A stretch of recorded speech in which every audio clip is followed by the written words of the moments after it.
معزز ناظرین، پنجاب کا نہری نظام صرف آبپاشی کا منصوبہ نہیں بلکہ سماجی انجینئرنگ کا بھی بہت بڑا منصوبہ تھا۔ انگریزوں کو اس کا خیال کیسے آیا اور آج 75 سال بعد یہ نظام کس حال میں ہے؟ پنجاب کا نام سن کر ذہن میں جو تصویر ابھرتی ہے وہ ایک سرسبز و شاداب علاقے کی ہے جہاں 6 دریا بہتے ہیں، جگہ جگہ نہریں چاندی بکھیرتی اور فصلیں سونا اگلتی ہیں۔ لیکن پنجاب کی یہ تصویر قدیم نہیں ہے۔ پرانے زمانے میں پنجاب زراعت کے لیے نہیں جانا جاتا تھا اور اس کے رقبے کا بیشتر حصہ غیر آباد یا رکڑ کہلاتا تھا۔ جو تھوڑی بہت کاشتکاری ہوا کرتی تھی وہ دریاؤں کے آس پاس کے علاقوں میں ہوا کرتی تھی۔ آبادی کا زیادہ تر حصہ زراعت سے نہیں بلکہ گلے بانی سے منسلک تھا۔ لیکن پھر 1880 کی دہائی میں انگریزوں نے ایک ایسے منصوبے کی داغ پیل ڈالی جس نے آنے والے چند اشروں کے اندر پنجاب کو وہ لہلاتا خطہ بنا دیا جس کا نقشہ ہمارے ذہنوں میں پنجاب کا نام سنتے ہی پھر جاتا ہے۔ انگریزوں نے 1849 میں سکھوں کو شکست دے کر پنجاب پر قبضہ کر لیا تھا۔ 8 سال بعد جب جنگ آزادی لڑی گئی تو اس میں پنجاب کے لوگوں کی اکثریت نے انگریزوں کا ساتھ دیا۔ خاص طور پر سکھوں نے دہلی میں جنرل بخت خان کی افواج کو شکست دینے میں اہم کردار ادا کیا۔ اس کے علاوہ افغانوں سے لڑنے کے لیے بھی پنجاب کے باسی بہت کام آئے۔ اس سے انگریزوں کو احساس ہوا کہ یہ علاقہ ان کے برصغیر پر اقتدار کے لیے انتہائی اہمیت کا حامل ہے، کیونکہ اس وقت صوبہ سرحد پنجاب کا حصہ تھا اور انگریز کی سلطنت کا آخری صوبہ تھا جس کی سرحدیں افغانستان سے جا ملتی تھیں۔ یہی وجہ ہے کہ انہوں نے یہاں اپنی گرفت مضبوط کرنے کے لیے مختلف قدم اٹھانا شروع کر دیے۔ انگریزوں کی عادت تھی کہ وہ مختلف خطوں کے لوگوں کی درجہ بندی کیا کرتے تھے۔ پنجاب کی بعض ذاتوں کو جنگجو اقوام کا خطاب دیا اور انہیں تھوک کے حساب سے اپنی فوج میں بھرتی کرنے لگے۔ ان ذاتوں میں جنجوا، گکھڑ، آوان، کھٹر، جاٹ اور ٹوانا کے علاوہ سکھ بھی شامل تھے، جبکہ گجر اور اودھ اس اعزاز سے محروم رہے۔ اس وقت برطانوی سلطنت اپنے عروج پر تھی اور دنیا بھر میں اقتدار کی جنگ لڑ رہی تھی، اس لیے انہیں جنگجوؤں کی بڑی سخت ضرورت تھی۔ یہ وہ زمانہ تھا جب برصغیر کا بڑا حصہ زراعت کے لیے بارشوں پر انحصار کرتا تھا۔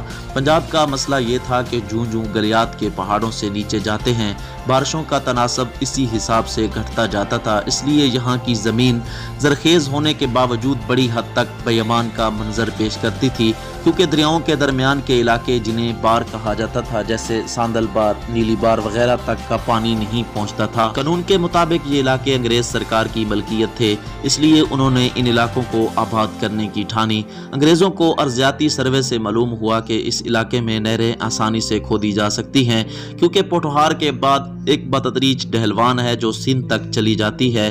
ویسے تو اکا دکا نہریں چھوٹے پیمانے پر کھودنے کا سلسلہ پہلے ہی شروع ہو گیا تھا، مگر باقاعدہ نہری نظام کا آغاز 1886 میں ہوا، جس کے تحت انگریزوں نے سب سے پہلے جنوبی پنجاب میں ملتان کے قریب سندھنائی نہر کھودی۔ یہ صرف نہر ہی نہیں تھی بلکہ اس سے جو علاقہ سیراب ہوا وہاں دوسرے علاقوں سے 2750 کسانوں کو لا کر ان میں 2.25 لاکھ ایکڑ کے لگ بھگ اراضی تقسیم کی گئی۔ اس طرح یہ صرف زرعی نہیں بلکہ سماجی منصوبہ بھی تھا۔ اس کے بعد سہاگ، پاڑا، چونیاں، چناب، جیلم، دوئر باری، دوآب، اپر چناب، اپر جیلم اور نیلی بار میں لاکھوں ایکڑ سیراب کر کے وہاں لوگوں کی آبادکاری کی گئی۔ ان نہروں سے پہلے پنجاب کا کل زرعی رقبہ 30 لاکھ ایکڑ سے بڑھا کر 1.40 کروڑ ایکڑ پر لے گئے۔ یہ سارا کام جدید مشینری اور بلڈوزروں کے بغیر بیلچوں، کسیوں اور مزدوروں کے ذریعے کیا گیا۔ پنجاب یونیورسٹی کے ڈاکٹر طاہر محمود کے مطابق انگریز اپنی سلطنت کو کم خرچ بالانشی کے اصول پر چلانا چاہتے تھے۔ وہ نہیں چاہتے تھے کہ وہ اپنے وسائل برطانیہ سے لا کر یہاں استعمال کریں۔ انہیں احساس ہوا کہ یہاں پانی وافر موجود ہے، صرف اسے بروئے کار لانے کی دیر ہے۔ دریاؤں کے بیچ میں بار کے علاقوں میں زیادہ تر چرواہے آباد تھے، اس لیے انگریزوں نے وسطی گنجان آباد علاقوں سے لوگوں کو منتخب کر کے ان کی آبادکاری کی اور انہیں مربوں کے حساب سے زمین دی تاکہ وسطی ضلعوں پر آبادی کا دباؤ بھی کم ہو، حکومت کو مالیہ اور آبیانیہ کی مد میں آمدن بھی ہو اور مقامی لوگ زیادہ وفادار ہو جائیں۔ انگریزوں نے کوئی نہر اس وقت تک نہیں کھودی جب تک اس کا منافع بخش ہونا پہلے ثابت نہ ہو گیا ہو۔ بعض منصوبے پہلے ہی سال 40% منافع دینے لگے اور 2-3 سال کے اندر ہی انہوں نے اپنی قیمت پوری کر لی۔ یہ قیمت مقامی کسانوں سے مالیہ اور آبیانہ کی مدد میں وصول کی جاتی تھی۔ پنجاب یونیورسٹی کے ڈاکٹر طاہر کے مطابق انگریزوں کا ایک اور مقصد سیاسی کنٹرول کے لیے زمیندار طبقے کو مزید نوازنا تھا تاکہ ان کے ذریعے لوگوں کو کنٹرول کیا جائے اور ایسی کلاس تشکیل دی جائے جو انگریز کے مفادات کا تحفظ کر سکیں۔ اس لیے انہوں نے بعض جگیرداروں کو بڑی بڑی گرانٹس دیں، ان میں ٹیوانا، نون، ممدوٹ اور ٹیوانا خاندان وغیرہ شامل ہیں۔ صرف یہی نہیں بلکہ انگریزوں نے بعد میں گدی نشینوں، پیروں اور سنت سادھوؤں کو بھی مربوں پر مربے دیے۔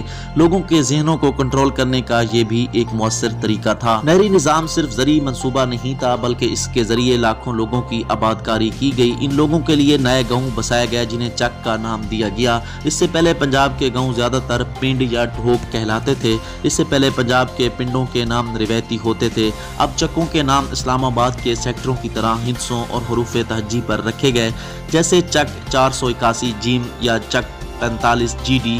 یہ چک بڑی منصوبہ بندی سے تعمیر کیے گئے۔ ان میں موہن جودڑو کی طرح بالکل سیدھی گلیاں بنائی گئیں، اسکول، مسجد اور گردوارے کا بندوبست کیا گیا اور صفائی ستھرائی پر بھی خاص توجہ دی گئی۔ جو کسان گھر کے آگے کوڑا پھینکتا تھا اس پر جرمانہ لگایا جاتا تھا۔ دوستو، مزید انفارمیٹو اور تاریخی ویڈیوز کے لیے ہمارے چینل کو سبسکرائب کیجیے گا۔ شکریہ۔ اللہ حافظ۔